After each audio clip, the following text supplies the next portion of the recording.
For decades, the defence industrial base in NATO and allied countries has been pretty good at turning out high-tech defence products. Incredibly advanced submarines, the first fifth-generation fighters, systems so precise that they can afford to bring swords to a missile fight, and ambitions that stretch as far as building satellite networks capable of detecting aircraft or even hypersonic munitions.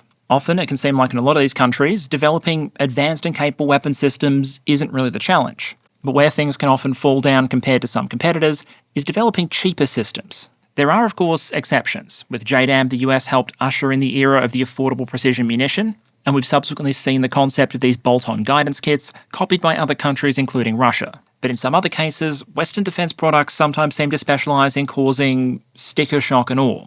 And in the aftermath of Russia's 2022 invasion, which has re-emphasised to the world that to fight a large-scale conventional war, quantity and magazine depth can matter just as much and sometimes more than sheer quality, for many militaries, affordable systems munitions are now suddenly higher up the priority list, with new projects calling for everything from the massed adaptation of small and affordable drones, to newer, cheaper torpedoes and missiles, or the rebuilding of the atrophied parts of the defence industrial base that specialised in more simple, affordable munitions like unguided artillery shells. By patron vote then, the question I want to start unpacking today is basically why.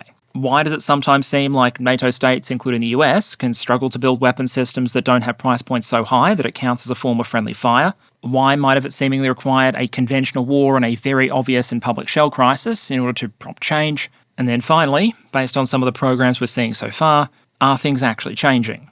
We'll start with some background on the problem. What are some of the factors that tend to make military equipment more or less expensive? And just how expensive does Western or NATO standard military equipment tend to be compared to international competitors? Then we'll start to get into the question of why, looking at how the military, civilian governments and industry might interact when it comes to designing and procuring new equipment, and why some of them might be incentivised to, wherever possible, favour designs that lean towards blingy over basic. And then we'll close out by looking at the world post-February 2022, looking both at examples of countries potentially embracing the lessons of affordability, mass and magazine depth, as well as a few hints that in other cases, old habits might be dying very hard. Before we jump into it though, let me welcome back a sponsor. So let me welcome back both a long-term sponsor and my VPN of choice, Private Internet Access. Billions of people around the world now enjoy, or at least experience, access to the internet. But even as our networks become increasingly global, your digital terrain can very much vary based on where you are. And so if you're looking to reduce risk and exercise more control when navigating a fragmented digital landscape with more than a few rough edges, then kind of like designing a piece of military equipment with multiple layers of defences and countermeasures, you might want to opt for combining different tools and practices together. That might mean protecting the physical security of your devices, being careful about what networks you connect to, broadening your password selection beyond just your birthday backwards, thinking twice about where you browse and what you download, and then if you're like me, also potentially using a VPN. What a VPN allows you to do with a click or two is reroute your internet traffic and change your publicly perceived IP address. Private Internet Access gives you access to servers across 91 countries and 50 US states. For my part, I had to travel fairly extensively this year, but as far as my IP was concerned, I barely ever left the likes of Australia or New Zealand, with the occasional hop over to Canada. Private Internet Access also advertises compatibility with a range of streaming services, a no-logs policy, and potentially useful for people like me who might have multiple devices on the go, they enable you to cover an unlimited number of your devices with a single subscription. So if you're interested, the link in the description will give you access to an 83% discount on a 2-year subscription, plus 4 bonus months with a 30-day money-back guarantee, covering an unlimited number of devices. And so, with my thanks to PIA as always, let's get back to it. Okay, so straight off the bat, let's ask a question. How bad is this problem, and is it even actually a problem? Because while the meme is sometimes that Western militaries march to war with a kit full of $15,000 hammers and armoured vehicles sometimes priced like the bloody space shuttle, I'd argue the somewhat less entertaining reality is that it's somewhat more nuanced than that. There can be enormous differences, with 2 giant asterisks. Firstly, that everyone follows the same fundamental rules of physics. A weapon system manufactured in Russia is not magically cheaper than one built in Europe or the United States. If there is a cost gap between the two, it's going to be driven by something, be that economic factors, the design, creative accounting, or some combination of all the above. And secondly, where there are significant differences, the value of that gap can vary massively by the type of equipment you're talking about. Especially if you take into account differences in performance, the cost gap can be small or barely exist at all. Military costs of anything can be finicky. Missiles are no exception, but they arguably make a decent example here. While there are always going to be outlier sources, like one I found that values a Russian caliber cruise missile at north of $6 million based on an export contract to India, some of the more normal estimates would put something like a Russian KH-101 or caliber in the roughly $1 to $2 million range. Reportedly, one 2024 contract put the cost of a KH-101 at about 164 million rubles, which at current exchange rates is around about 2.1 million US. That gets you a long-range, full-size, late 20th century cruise missile with a warhead in the 400 to 500 kilogram range, and is bloody close to what the US Marine Corps recently paid for their modified 20th century, full-size, long-range cruise missiles with a roughly 500 kilogram warhead, the Tomahawk. For fiscal 23 through 25, they came in at about $2.2 million per. Basic versions of America's air-launched cruise missile, the JASSM, can come in cheaper than their Russian equivalents with a broadly similar warhead and stealth features, but with significantly less range. Bling that up to a longer-range version that also has everything you need to hunt ships, and it's significantly more expensive than those Russian equivalents. Either way, if those estimates are true, hardly a stunning advantage. For the unitary high-explosive version of Russia's tactical ballistic missile, the Iskander, the CSIS puts the figure at about $2 million per missile, while another source looking at production orders for 2024 through 25 put the figure closer to 238 million rubles, or more than 3 million US per shot. Given the Russians have been ramping up towards mass production, if I had to make a guess, I'd probably punt somewhere towards the lower end. But whatever the case, we're in roughly the same ballpark as some comparable Western systems. Depending on where the actual number sits in that range, that might actually make them more expensive than the old American ATACMS, and in roughly the same price range as the roughly $2.2 million per unit that the States is currently paying for their new PRISM TBM. In some cases, the cost per capability curve may actually be in NATO's favour. For all of its developmental hiccups and currency combusting properties, the F-35 is one of the most capable platforms out there. And yet, when the US Air Force goes to buy these things, they're often paying considerably less than other countries out there would pay for older fourth-generation fighters. The jury's still out, I think, on a holistic cost comparison to Chinese fifth-gens, but unambiguously, by the standards of a lot of countries out there, the F-35 is a bit of a bargain for what it can do. But I think it would be a bit too much of a clickbait fake-out to make a video about a problem that didn't actually exist. It's hard to estimate exactly how much Russia or the People's Republic of China spends on their ICBMs, but you might struggle to fit a Sentinel program-sized money furnace into some estimates of their budgets. At sea, despite being the world's preeminent naval power, the US often pays a premium. In 2019, South Korea approved budget plans to build 3 new Aegis-capable destroyers for a grand total of just over $3 billion equivalent. The US is currently building its Aegis-capable destroyers, the Arleigh Burkes, for north of $2 billion per ship, and outside of the United States, there are no shortage of other NATO examples.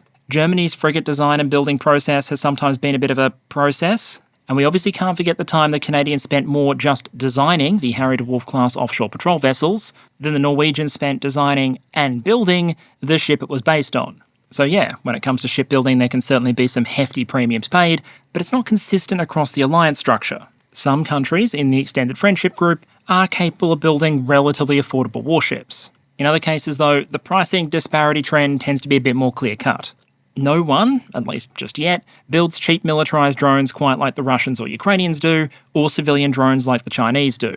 What you're looking at on the right there, for example, is a Russian Molniya drone and a Ukrainian equivalent that is very cheap, very widely available, very dangerous, and which would presumably struggle immensely if it ever tried to win a Western military procurement contract, if for no other reason than because they look like weaponised arts and crafts projects that are held together with glue, duct tape, and a dream. Whether that's exactly what they are is kind of besides the point here. They work, they're cheap, but you probably wouldn't bet on them appearing on too many NATO shopping lists. As a very, very rough rule, I'd suggest that in some small US categories, the cost differential between Ukrainian and Russian standards and broader NATO standards is sometimes about an order of magnitude.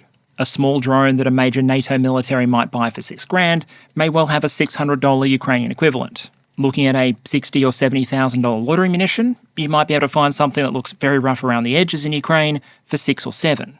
In the tank and armoured vehicle category, a new-build Russian T-90M might still be gettable on a 7-figure budget. But if you want to splash out on something like a new-build Leopard 2A8, compete with all the bells and whistles including an active protection system, then yeah, especially once you start to bundle in things like servicing, spare parts and support equipment, get ready to pay all-up contract prices in the low 8-figure range. I could keep going. Ukraine builds an 8x8 155mm wheeled self-propelled gun. France also builds an 8x8 wheeled 155mm self-propelled gun, and by most reports, the Ukrainian version is cheaper. But by now, you probably get the point. For a lot of NATO equipment, there is a cost gap, but it's not the entire story here. Part of it is an entirely different story about how NATO militaries choose to fight and what sort of equipment they choose to lean on. A lot of the military tasks that something like the US military might choose to do, like ballistic missile defence, long-range power projection or strategic strike, are inherently more expensive and capital intensive. And at the same time, if NATO militaries are faced with a particular tactical or operational problem, they might reach instinctively for a more expensive weapon system, like a PGM, where other nations might reach towards more affordable solutions, be that assault lighters or conventional artillery. And so while I'm going to focus the rest of this episode on what sometimes causes that more expensive military equipment to be more expensive, keep in mind that some of this probably has less to do with some Western nations not knowing how to design cheap weapons, so much as having sometimes openly embraced a pay-to-win model of warfare, where you just keep tapping that credit card until your opponent gives up or stops moving. But let's focus on the kit itself. What does it actually take to build a relatively affordable weapon system, munition, etc.? Keeping in mind that everything here is relative and highly context-dependent, I'd point to at least 4 main ingredients: scale, specifications, setting, and unfortunately not starting with an S, certainty. Scale is a relatively simple concept and also pretty much economics 101. The more you mass produce something, all else being equal, the more cheaply you expect to be able to produce each individual unit. Under the right circumstances, economies of scale and learning curves over time can absolutely crush your cost curve. And as we'll discuss a little bit later on, if you plan effectively during the design process, there might also be a bit of a cheat code here, where you can sometimes take advantage of economies of scale without having to pay to create them. Element 2 is specifications, aka good stuff and cheap stuff seldom being the same thing. Generally, the more you want a system to be able to do, or the better you want it to be able to perform, the more you're going to have to pay for that performance. Maybe you have very tight tolerances for your parts, which can be expensive to do and also intensive to monitor. Or you might run face first into some basic physical rules that impose a serious tax on the engineers. There is a major engineering tax building aircraft, for example, that can fly at supersonic or hypersonic speeds, rather than hang around in the subsonic range. The aerodynamics are more limiting. You might have to break out the more expensive and heat-resistant materials. And because of this principle, in a lot of cases when a military asks, hey, could you design something that can do X, Y, Z? A common, honest response from the designers might be, yeah, but it'll cost you. Moving on to our next S factor then, setting. This is a bit of a grab bag one. It captures a lot of those contextual elements of the country where you're trying to make something or where your supply chain is distributed that can affect how much that thing ends up costing. That might be how expensive your critical inputs are, like labour or electricity or transportation. In some jurisdictions, it might involve voluntary contributions to the Mansions and Yacht Fund, or it might include things like financing rules or regulatory hurdles. And then finally, and very importantly, you have certainty. Usually, but not always, it's going to be significantly cheaper to manufacture something if you know in advance how many you're ultimately going to have to produce and can do so over a long period of time. It's probably going to be much bloody cheaper, for example, to produce 1,000 copies of a part in one continuous production run than it is to set up your tooling, produce 5 of them, retool for something else, tool back, produce another 5, and repeat that process 200 times. The rule might hold for something as small as a spare part or as large and complex as an aircraft carrier. The US Navy estimated it could save taxpayers about $5 billion US, for example, building 2 additional Ford-class carriers just by ordering the 2 ships together, giving shipyards more certainty around investments and workforce requirements, allowing for the advanced order of long lead time items, and a bunch of other elements where a whack of dough could be saved just by deciding and declaring up front that you're going to buy the things that everyone knows you're almost certainly going to buy. Without certainty and longevity, investment is much more of a gamble. If you borrow hundreds of millions or billions to set up a high-end production facility that might take years to build, only for government to decide to stop buying 2 years into the production run, that's going to make for a very awkward shareholder update. I once heard this concept expressed as commitment combats cost, and while the military's already claimed C3 as its own acronym, meaning this is probably never going to catch on, I do think it holds, meaning if you put this and the other factors together, you have on paper a winning combination.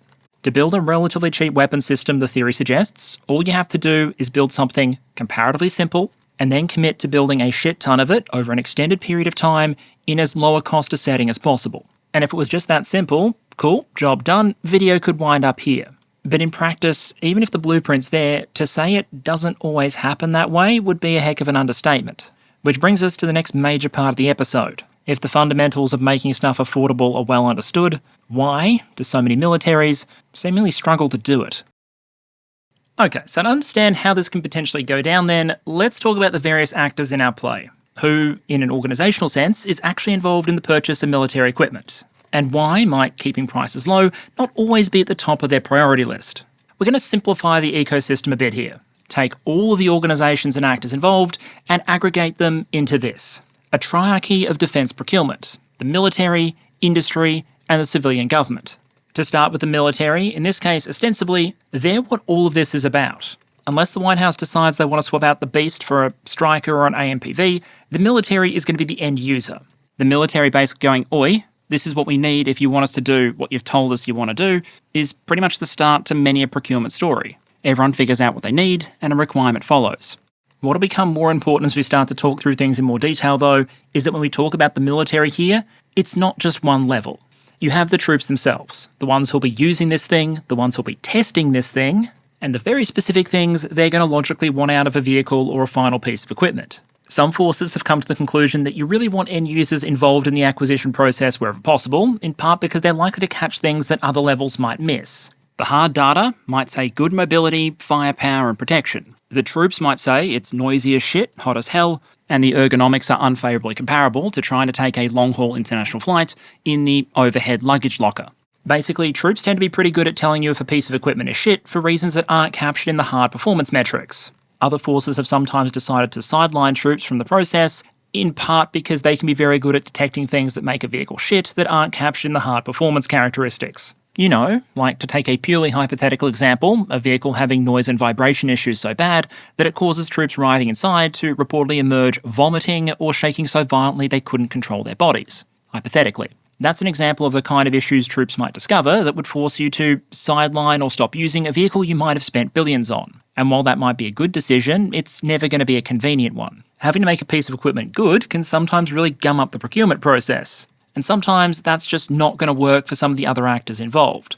Moving up a level, we've got what I'm going to call the program level officers. These are the commands, levels, structures, or individuals in a force. There are plenty of different ways to configure a system across different militaries that aren't responsible for using a final piece of equipment. They're responsible for driving the acquisition. They'll have plenty of input and control during design and testing, and their personal incentives, logically speaking, are probably going to include things like making sure that their program specifically succeeds, and that they look as good as possible professionally doing it. Notably though, they're not the ones that have to balance the books for the force as a whole. That's another level up. Senior leaders who aren't responsible for a single program, but rather the force or capability areas as a whole. Logically, they're going to be invested in the status of their force or area. A chief of the Air Force might be invested in the future of the Air Force. A defence chief or chairman of the Joint Chiefs, the force as a whole. And while they might have a fairly good idea of what they want for that force, in order to get it, they have to ask someone else for the money. This is the political sphere, civilian government across multiple levels that ultimately is generally going to control the purse strings. And in a lot of democratic systems in particular, while it might be the military determining the requirements as they see them, in procurement, as with so many areas of business, if there happen to be clashing opinions on a particular matter, whoever's got the money on the table tends to win. Meaning the option is usually open to civilian government to veto the military on what is or isn't funded. For years, in its own budget proposals, for example, the US Air Force continually begged Congress to let the A-10 and some older F-22 Raptors die. For years, Congress took that advice and basically said, yeah, nah, blocked the US Air Force from retiring those aircraft, and while they're finally allowing the A-10s to birth their last now, they are holding on to those older F-22s. So keep in mind as we go through here that while the military might ask for something, the option's usually open for civilian government to decide that they know better. And that it's not as simple as simply saying the alternative, where the military just gets a giant pot of money and gets to decide how to spend it internally, is actually a better model. In no small part because the more oversight, checks and balances you strip away, the more likely it is you end up with generals deciding that the top priorities they have for that giant pot of money they now control is fully funding new secret programs to start setting people up with mansions and yachts. Then you have the final actor in our dramatis personae, the defence industry. This might be massive privately owned prime contractors, state-owned enterprises, or it could be a bunch of blokes hand-assembling FPVs in a repurposed warehouse in very OH&S compliant conditions. In most cases though, whatever the configuration, there is going to be a constant between them. Private, for-profit companies might be in the defence business, but emphasis on business. This is not a corporations are evil argument, it's a corporations are corporations argument. You go through the Corporations Act or its equivalent in many Western nations, and what you'll find is less thou shalt protect thy national military edge, and more thou shalt protect shareholder value. That's often not just a legal imperative, but a survival-driven one as well. If you're a publicly listed company, who's going to invest in you if you're not making any profit? How are you going to fund expansion or further research and development? Even in cases where you effectively have a government-owned, government-operated operation, like Russia's Rostec, there might still be an expectation that the company's management find a way to make the whole thing profitable or at least break even. And as we'll see in a moment, that might shape the kind of products and contracts these kind of companies would ideally want to get. So we have multiple different actors with distinct motivations and parts to play in the procurement process. How then might they sometimes come together, especially in a Western context, to prevent a military getting access to cheap weapons? And while we could start with some of the hard, difficult-to-change aspects like high labour costs, regulation, uncertain orders, lack of scale, etc., in the spirit of the episode, I'm going to start with something that's often a bit more self-inflicted. A lot of the time, a military might not end up with affordable weapons because it doesn't ask for them. Make no mistake, this isn't always the case. Militaries are perfectly capable of asking for affordable systems under certain circumstances. It's just that usually those circumstances are when they have almost no other choice. The British military asked for an as cheap as possible submachine gun during the Second World War and got exactly what they asked for in the form of the weaponised amalgam of piping known as the Sten gun. But they did that in a context of the military being desperately short of weapons, especially after a lot of the kit got left behind at Dunkirk. Since 2022, we've seen a proliferation in low-cost weapon programs, low-cost cruise missiles, low-cost air defence missiles, low-cost torpedoes, you name it. But that's also been partly driven, I'd argue, by the collective oh shit moment that was the Russian invasion of Ukraine, and everyone subsequently realising at basically the same time that, yeah, magazine depth and cost exchange can be a problem. For every contra example, though, there are plenty that essentially prove the rule, where what the military asks for is top-tier specifications first, with cost as a secondary consideration. The way this might work is a military might set out all the performance characteristics a given weapon system, munition, needs to have, and then among the different proposals that meet those specifications, you then look at cost and consider the value for money element. But if you don't hit those basic requirements, you don't pass go, you don't collect your R&D funding, and you may not get to compete at all, regardless of what your price point is. If the requirement says your missile system needs to be able to land a shot in a solo cup at 50 kilometres, and the best you can do is hitting something the size of a dartboard, it might not matter if your system is a tenth the cost of the other guy. You don't make the requirement, so you don't win. There are two interrelated problems here. The first is that from an engineering perspective, there's often going to be a very close relationship between the cost of a system and the requirements you're setting for it.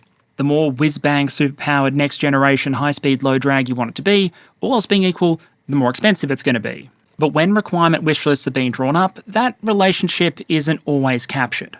In ideal circumstances, you might want requirements to be just that. The minimum standard something has to hit to be considered, and then any performance above that increases the odds it's selected. But when you ask an end user what they want, with nothing but a blank sheet of paper in front of them and the power of imagination behind them, they might be tempted, indeed incentivized, to ask for the very best. And unless you have the right checks and balances, at this stage in the process, all kinds of wouldn't it be great if ideas can make their way into the requirement, potentially leading to situations like the one described by former Indian Defence Minister Manohar Parrikar, who claimed the country's military constantly requested quote-unquote Marvel Comics weaponry. What I'd suggest, though, is that sometimes when this happens, it's not because the people involved are being stupid, it's because they're doing exactly what they're incentivized to do. Let's start with the end user, for example. What are the troops that are actually going to use a piece of equipment when they're evaluating it going to care about? If it's an armoured vehicle, well, number one, they probably don't want to die, so survivability matters. They're going to be spending a lot of time in it, so comfort, climate control, good seating, good ergonomics. Got to make sure you have the boiling vessel and the stubby holders, you get the idea. They're going to want it to perform well, they're going to want it to be well armed, they're going to want it to be reliable and easy to repair so they don't have to fix it as often, and when they do, it's easy to do so. There is an absolute laundry list of things that troops might value, and cost probably isn't one of them. In fact, in many cases, the things troops might actively prefer are in some ways negatively correlated with keeping something cheap. Good ergonomics might require more internal volume dedicated to the crew, which might require either a bigger vehicle or miniaturising everything else or both. In either case, all else being equal, a bigger vehicle or more miniaturised components is going to lead to more cost, as are potentially better sensors, a smoother suspension. It's generally not the responsibility of Corporal Damo and his vehicle crew who are out there testing a new IFE to balance the army's budget or evaluate value for money. They just have to determine, for their purposes, what vehicle is better than the other. And surprise, surprise, that's usually going to be the military equivalent of the Cayenne, not the Corolla. Move up a tier or two to the program office style level and cost starts to become more of a consideration, but far from the only one. These individuals, again, aren't responsible for the entire military budget, just the success of their individual project or set of capability programs. So you could argue, on paper, their incentives are mostly focused on making sure that those programs are A, successful, and B, from their own career perspective, give them something to point to as a successful program that they were involved in. But those incentives don't always play nice with cost minimisation. A new manager or official, for example, might be incentivised to make changes to a design or program. That shows that they are in control, quote-unquote adding value, and potentially driving up the cost of the program in the process. It also means that if there's ever a potential trade-off between capability and cost, or a time overrun or cost overrun, provided they can get access to the funding, there might be an incentive to use the cash to keep things moving. Because even if that cash has to come from somewhere, it's not their job to find it. The budget comes from and is decided by somewhere else, the political sphere. And there is no guarantee as a military that if you save money in one place, you'll get to actually keep and reallocate that funding. And on the other hand, no guarantee that just because you're overspending somewhere, you'll be forced to cut back somewhere else rather than just be given more budget. Sometimes the trade-offs in budget games can be very, very murky. It's possible, for example, for Parliament or Congress to go back to the military and say, hey, you have an overrun in this place, you have to find a way to cover it from elsewhere in your budget. But you can also have situations where a military might be heavily incentivised to pursue additional capability at the cost of cost. For example, as some of you might know, the minimum number of aircraft carriers in the United States Navy is mandated by law. The US Navy must have at least 11 operational aircraft carriers and at least 9 carrier air wings. If you're the US Navy, then you can probably safely expect, although not guarantee in this day and age, that having mandated you have at least 11 carriers, Congress is probably going to fund you for at least 11 carriers. So if we simplify the scenario and say you're probably going to get money for at least 11 ships anyway, then you arguably have an incentive to spec those carriers up into an absolute boss fight for any opposing military, even if, or especially if, it gets to the point of causing physical pain to the accountants. It's kind of like winning a prize that says you can go to the dealership and pick whatever car you want for free. They're probably not going to pick the $2,000 shitbox.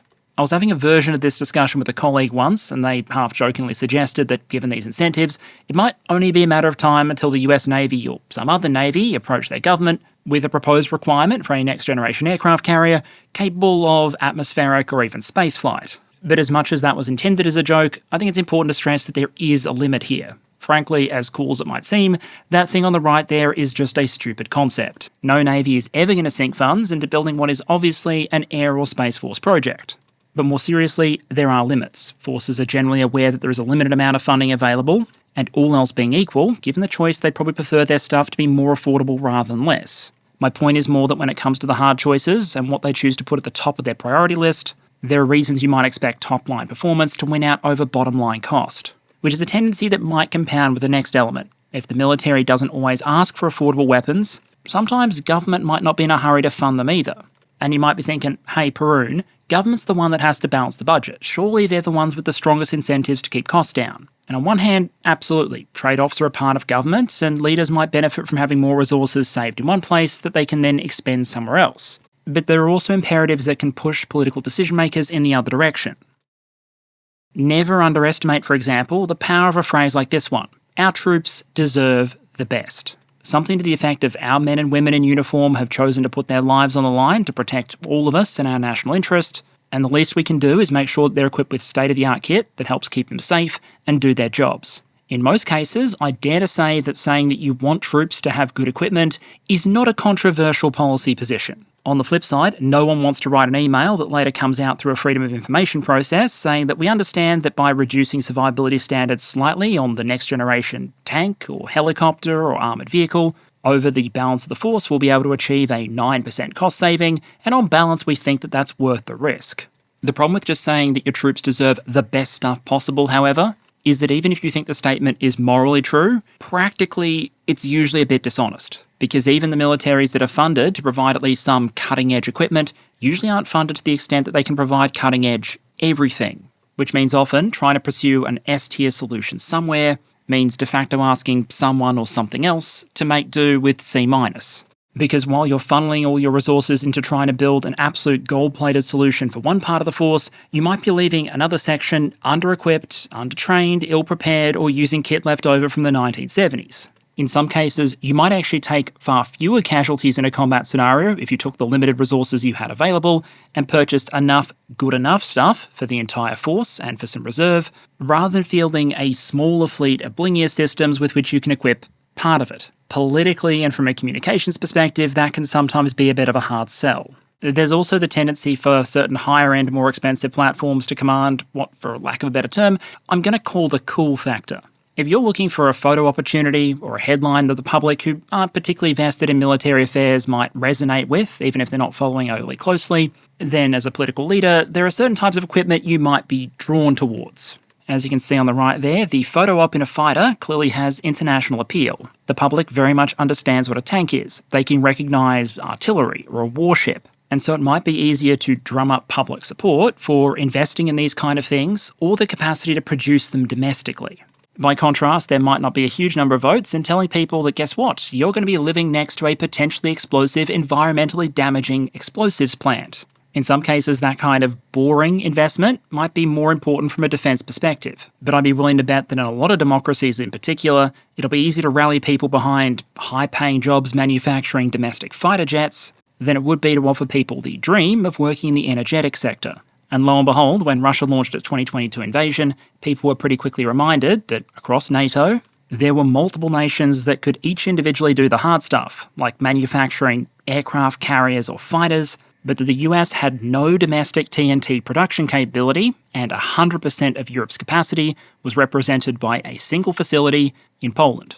Now, of course, the point isn't that the political sphere is uninterested in affordable weapon systems and munitions, far from it. As I said before, budget is a limited resource, and the trade-offs here can be very black and white. My point is more that even here, in the political sphere close to the budget, a preference for affordable systems isn't always a slam dunk. It has to be weighed up against everything from industrial strategy to local politics to an understandable desire to at least be seen to be giving your troops the best of the best. The potential risk, of course, is that if the military isn't requesting affordable systems and government isn't proactively funding and pushing them, then you might not see industry rushing to design them. And especially when you're talking about for-profit defence companies, if you remove a very clear government demand signal from the equation, all else being equal, if you have a choice as a defence firm between going high-cost, medium volume or low-cost, high volume, there are some reasons you might want to invest in the siege tank rather than the Zergling business. The first element is really a point here about corporate strategy.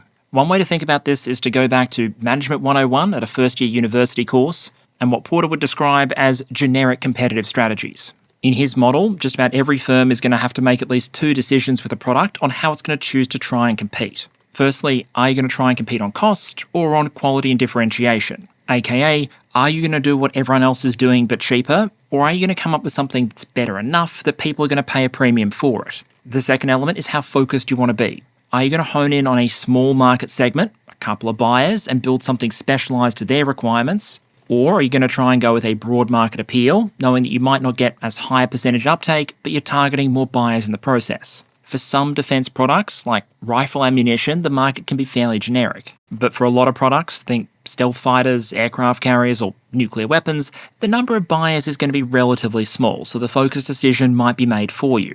When it comes to focusing on cost or differentiation then, the answer is simple. Whatever wins you profitable contracts. But if the answer there isn't clear-cut, in some cases it might be safer to go low volume, high quality. For one, to be super cost competitive globally, you're probably going to want to embrace economies of scale. That means lots of production capacity, which means lots of investment, which means potentially lots of risk. When you're selling a generic product on the global market, think a barrel of oil for example, there's going to be variation in demand and price, but you'd always expect there to be some market, some demand, so if you overbuild your capacity, at least you're always getting something. In defence production though, if you're only dealing with a smaller number of buyers and a couple of high-value contracts at any given time, things can be much more swingy. And if a company gets unlucky on a couple of successive bids, it can be really punished for overbuilding its capacity. You might have capital tied up in factories, machine tools, or inputs that aren't actively being used but could have been something else. You might have staff that are being paid but not doing much, but if you let them go, it'll be hard to get them back quickly when you need them. Idle capacity can be incredibly expensive, but you're probably going to want it as part of a cost-driven strategy. By contrast, if you underbuild capacity, the risks might sometimes be lower. Sure, you might not be able to deliver as many systems or as quickly if you get more contracts than you expected, which means you miss out on the profit margin there. But missing out on a profit margin, or getting a bit cheeky and asking government to include investment in additional production capacity as part of a major contract win, might be a better approach from a financial perspective than running that risk of continuing to pump money into a system to sustain capacity that isn't needed at that moment. This is an example of an incentive structure that most national defence planners probably really don't like. Because what planners probably want companies to do to maximise readiness for an emergency is have lots and lots of slack capacity, while potentially one of the most attractive targets for corporate consultants would be excess capacity. And as we said, that's if you even get to the point of winning a contract in the first place. And while, different nations, different organisations can do it in different ways, a lot of the time it's not going to bloody matter if the thing you come up with is a tenth of the cost of the stuff it's competing against. If it doesn't meet the requirements, it doesn't get to win. Sometimes there might be flexibility, but in other cases, if the requirement says, I need a missile that can go 2,000 kilometres, and you bring me one that can go 1,000 but at 10% of the price, the legal process I'm following might require me to basically tell you that that's great, but please go show it to someone who cares. So what's the incentive there? Unless cost itself is part of the requirement, firms are incentivised to make sure they get the quality right first, and then worry about the whole cost thing. In other cases, they might even be better off if the stuff they design isn't too cheap. Some defence contracts, for example, are written on what's called a cost-plus basis. Basically, you get what it costs you to provide that product to the government, plus an agreed profit margin. I'll let you in on a little corporate secret, though. Many companies would prefer to get a 15 or 20% markup on a large amount of money than a smaller amount of money. If the utopian military goes out for 500 next-generation tanks, and I as a supplier have an equal opportunity to win by providing them either an iteration on an existing design or a next-generation mobile direct protected firepower solution complete with direct energy weapons, next-generation sensors, parking assistance and a proprietary beverage temperature control system, which is absolutely not a commercial beer fridge that I managed to modify and mark up to 10 grand, then provided the profit margin on both is the same and I have both designs ready to go, financial logic might push me towards the fully peacocked option. Is it usually anything like that simple or clear-cut? Absolutely not. But it is something that can speak in favour of a preference toward building better but more expensive. And that can be especially true if the choice relates to one of the typical methods for trying to get cost of military equipment down, which is using as many commercially available inputs and off-the-shelf components as you possibly can.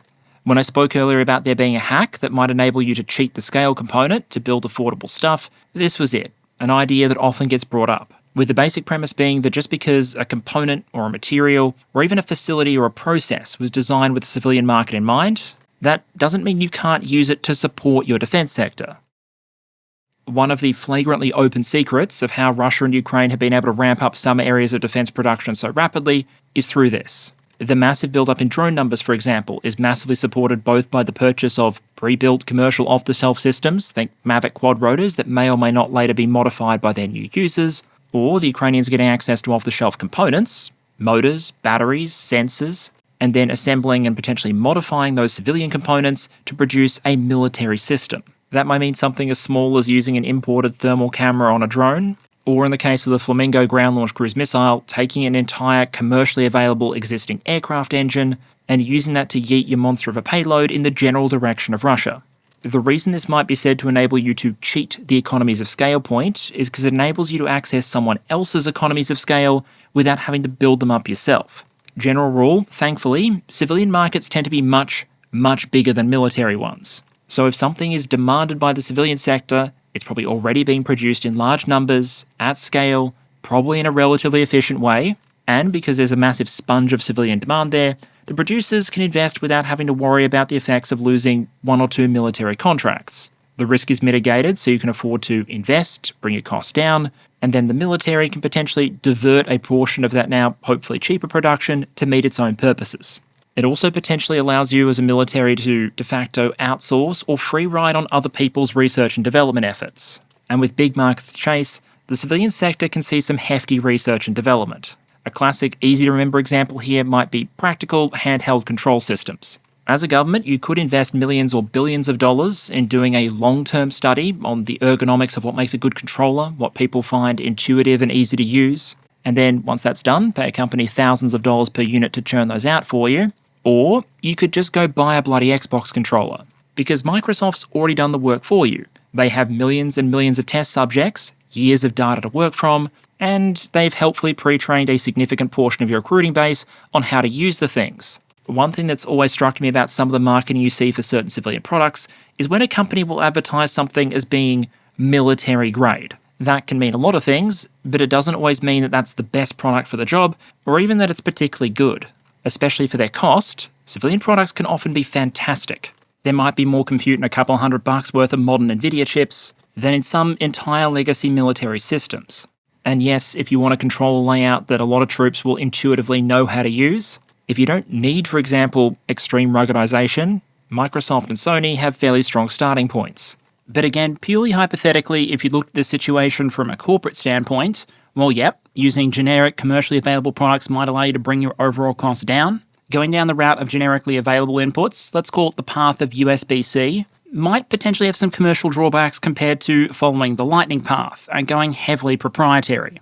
For example, it might impact your ability to earn those sweet maintenance and sustainment dollars. If you as a company can readily access a part on the open market or the relevant documentation, perhaps the client can too, which means maybe the military is more attracted to the idea of going into the business of maintaining and fixing their own stuff rather than having to contract it back out to you. Maybe it impacts future competition. If there's a contract for a future upgrade program, for example, a major platform that relies on your proprietary technology in order to make it work, then it might be harder for competitors to come forward and try and reasonably unseat you from that process. Sole source contracts, so where the determination is that only one company can reasonably provide the product or service in question, exist, and they still often have profitability controls on them, so the prime contractor can't just charge whatever they like. But from a prime contractor perspective, you can argue that, yep, even if your profits might be limited, at least you're unlikely to lose that contract compared to a world where there are multiple companies in contention. And while there's sometimes a lot of scrutiny on the big defence companies, the prime contractors, we've seen plenty of examples of much smaller companies that might be monopoly or oligopoly suppliers of a particular part, component or technology, using that position to extract some very significant prices from the primes compared to a world where they were selling a generic and competitive product. The 2021 DoD report you can see on the right there talks about a US firm that reportedly had a business model that, quote, results in the acquisition of companies that specialise in highly engineered sole source spare parts, end quote. As you can see from this claim here, the report suggests that having purchased those companies, the next step appears to have often been to massively hike the prices, leading to, as this table here shows, what DoD considered to be some pretty hefty excess profits. Part of that story allegedly has to do with how the US Truth in Negotiations Act works, and the way contractors might not be required to provide as much cost data below a certain contract value. But another part of it is that these were, in many cases, sole source spare parts. If the customer can't readily source an alternative to your product elsewhere, they're more likely to just pay whatever price you set. Now, this is not to say that everything a military uses should exploit commercial off-the-shelf technology or processes. It shouldn't. You're often just not going to get the ruggedness, the safety standards, the reliability, or the performance characteristics that you need. A commercially available engine might work on a throwaway ground-launched cruise missile, but you're not going to stick one on an F-35 and expect it to still be able to do the things that you want it to do. But for designing affordable, rapidly available systems to augment the gold-plated stuff, it arguably has a place.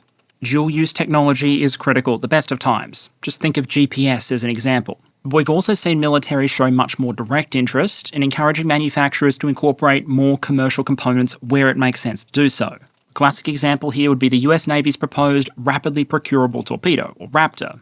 This is meant to be a much cheaper, lower performance, but more rapidly producible torpedo for the US Navy, explicitly using as many commercial off-the-shelf components or technologies as possible, basically so US submarines have an option other than slinging multi-million-dollar Mark 48 AdCaps into weaponized fishing trawlers. If your goal is to build a top-tier system that can serve as the final harbinger of doom of deep-diving and fast-moving titanium-hull Soviet or Russian submarines, then yeah, gold-plating the heck out of something like the Mark 48 makes excellent military and economic sense. But as the Russians and Ukrainians have repeatedly demonstrated, sometimes it's mass and magazines that matter. And to meet that requirement, the military economy, leaning a bit more on the civilian one, might be part of the answer. From a cost perspective, there's at least one other thing we mentioned earlier that I think we have to come back to. Not what you build your systems out of, but how you build them, or even more specifically, how you order them. From a pure unit cost perspective, the right approach here is often going to be the Henry Ford one. You standardize on a single model, you right-click to set that thing on auto build, pump out as many as you possibly can for as long as you can, And when the customer starts to ask you for alterations that would require you to stop the line or add more complexity, you tell them they can have it in whatever colour they want as long as it's black. The magic combination here for efficient investment production is going to be large, predictable, long-term orders with as little tinkering as possible. Issue 1, for perhaps understandable reasons, militaries love to tinker. Tinkering can happen during the requirements phase, during the design phase, or even after a thing has entered production. A recent example we won't talk about too much because they're going to be getting their own video is the US Constellation-class frigates. These things were originally meant to be an adaptation of an existing off-the-shelf design to keep risk, complexity and cost down. Through successive tinkering and modification, commonality between the Constellation and the base design fell from 85% to 15%, and the design still wasn't finalised, even as the first ships in the class were already being built. Even once a system enters service fully, a military is often going to want constant modifications or changes. In a lot of, or even I'd say the majority of cases, those changes might be very much worth it. Sure, tweaking the armour or adding an APS or switching out the sensors might slow down the production line or drive up cost temporarily, but the effect on performance, mission outcomes and lives saved might very much be worth it. But while those kind of cost drivers have a lot to do with what a force might be buying, the how matters as well. The logic of buying in bulk to save can apply as much to your groceries as it can to multi-billion-dollar military equipment.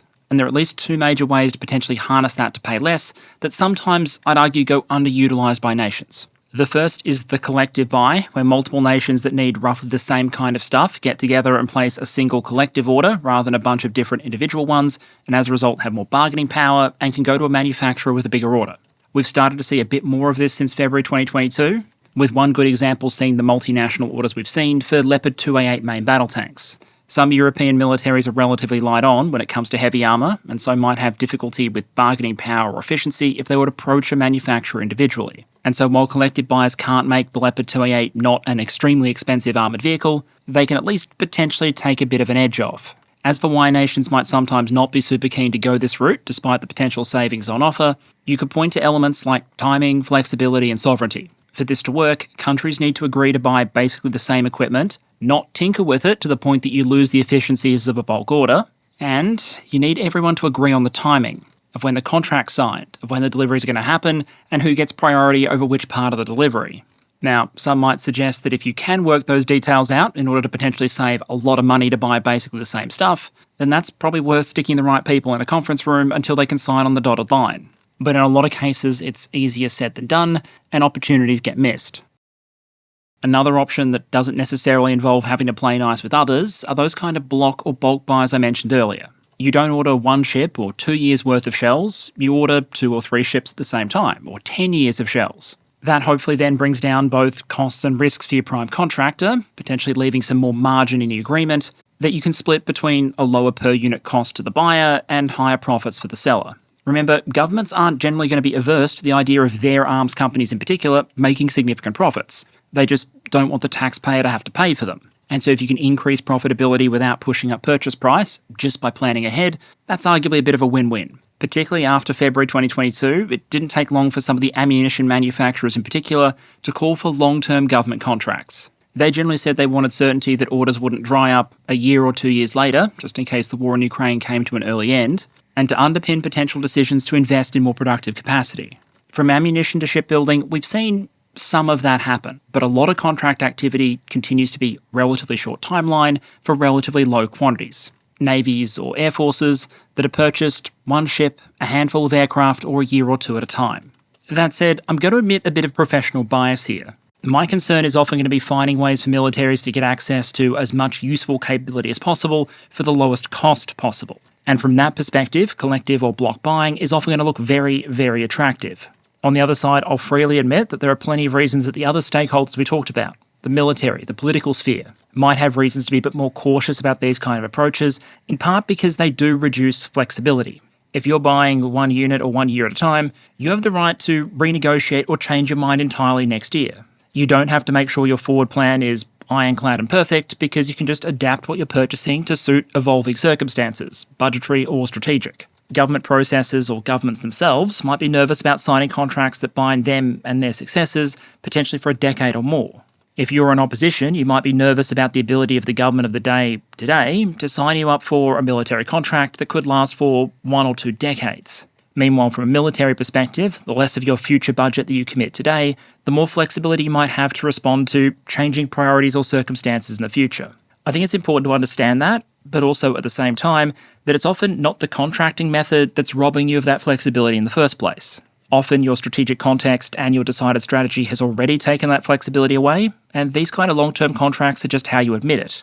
Back in 2021, for example, there was an article which I'll link in the description, which referred to the decision by the US Navy to block buy 2 Ford-class aircraft carriers as something that saved the US Navy a bunch of money, but arguably exacerbated the problem of committing too much of the Navy's shipbuilding budget up front, limiting its ability to respond to other potentially pressing priorities that might come up. What I'd argue, though, is that insofar as you might consider that a problem, committing too many resources to carriers, it's not the contracts that do it, it's the strategy and legislative requirement that the Navy have 11 carriers and 9 air wings.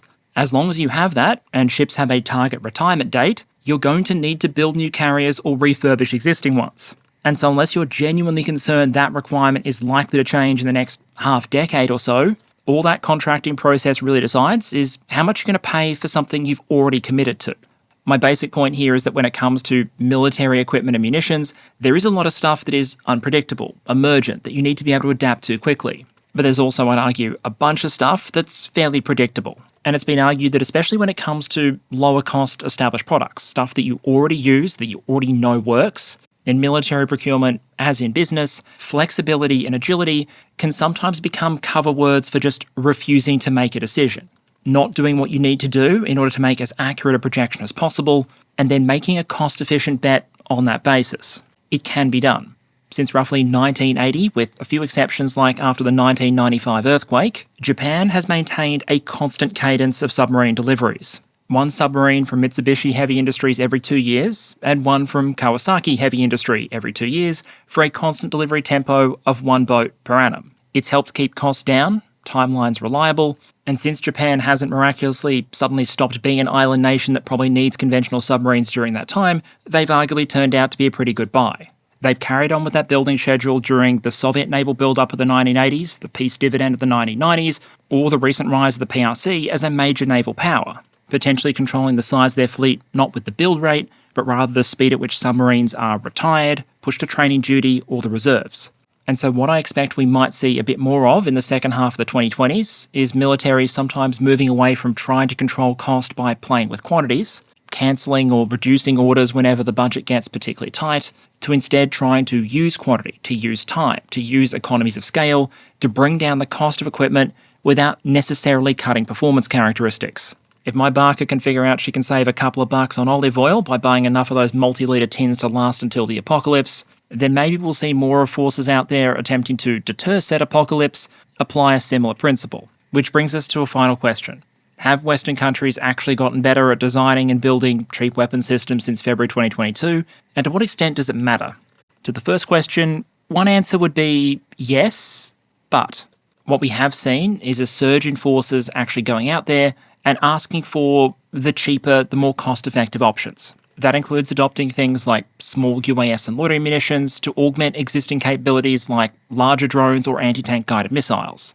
With its plan to buy roughly 1 million drones for the US Army over the next 2 to 3 years, the US is still acquiring small UAS at a considerably slower rate than, say, Ukraine or Russia, but it's going much faster than it used to. One estimate I saw put the figure for recent years closer to 50,000 rather than hundreds of thousands. We're also seeing interest in designing new systems or munitions, specifically with cost in mind. The US, various European states, and even private companies all have low-cost cruise missile programs. The US Air Force wants a lighter, low-cost cruise missile that might have a fraction of the kick, but also a fraction of the cost compared to something like JASSM. European missile giant MBDA has gone to market with a concept for a ground-launched cruise missile that doesn't sacrifice much in terms of payload, still sitting at about 300 kilograms, but sacrifices range and a number of blingy features in order to bring the cost down a lot. And of course you have Ukraine, with their own developments like the Flamingo.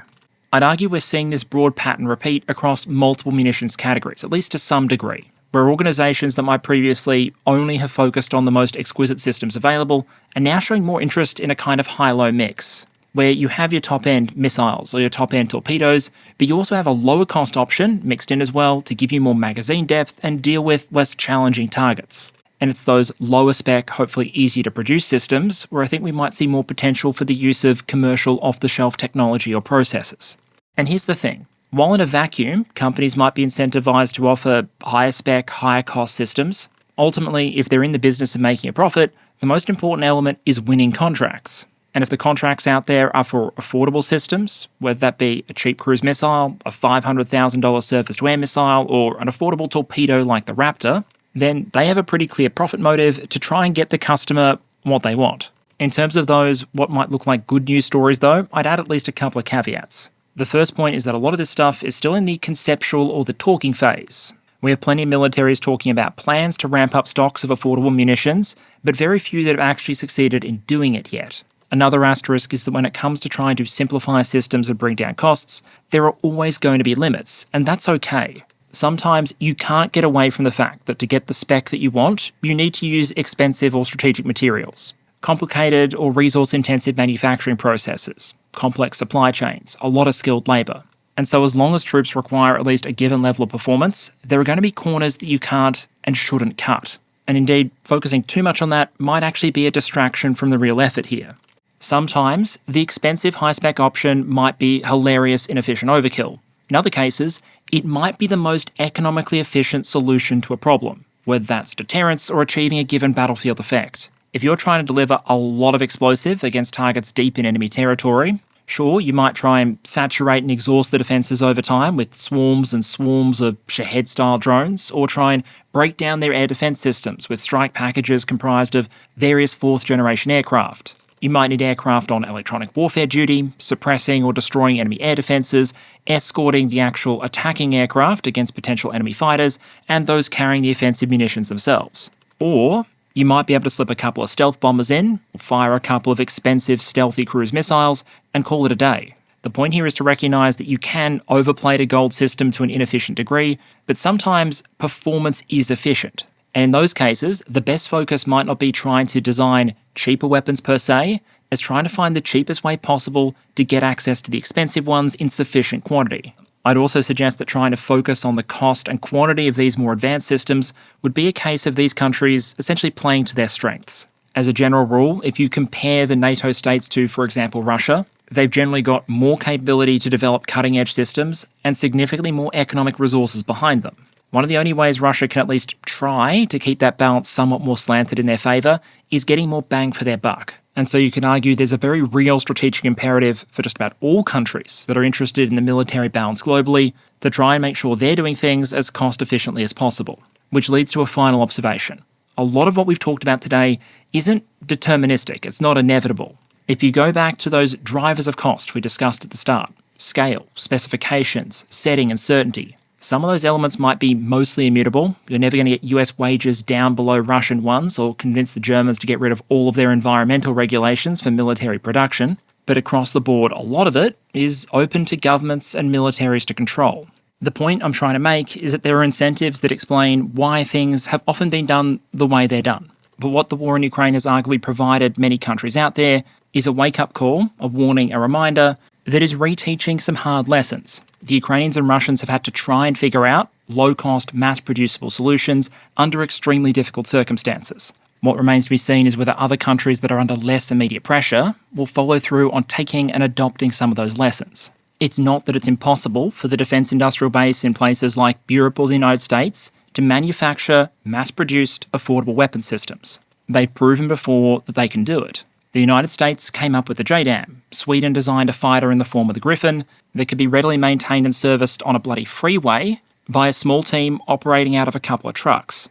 Why can't Western states build cheap, or at least cheaper weapon systems? They can. What remains to be seen is whether they're willing to make the policy decisions, the investments and the sacrifices necessary to actually do it. And okay, to close this out, let's add a channel update. This is a video I've been thinking about doing for a while, but it's also the clear winner of a recent topic poll I had over on Patreon.